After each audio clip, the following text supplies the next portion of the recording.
Punjab assembly का मुल्की वकार और सलामती के तहफ़्फ़ुज़ के आज़म का अयादा। मलिक अहमद सईद खान ने करारदाद ऐवान में पेश की। करारदाद हुकूमती अराकीन की जानिब से कसरत राय से मंजूर की गई। ऐवान का field marshal general Syed Asim Munir की चीफ ऑफ डिफेंस फोर्सेज तैनाती पर खराज तहसीन। मार्के हक में शानदार कामयाबी हासिल की, कौम का सर फखर से बुलंद हो गया।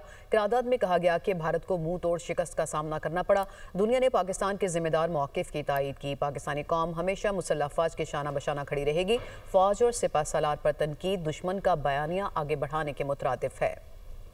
पंजाब असम्बली का मुल्की वकार और सलामती के तहफ़्फ़ुज़ के आज़म का अयादा। मलिक अहमद सईद खान ने करारदाद ऐवान में पेश की। करारदाद हुकूमती अराकीन की जानिब से कसरत राय से मंजूर की गई। ऐवान का field marshal general Syed Asim Munir की चीफ ऑफ डिफेंस फोर्सेज तैनाती पर खराज तहसीन। मार्के हक में शानदार कामयाबी हासिल की, कौम का सर फखर से बुलंद हो गया।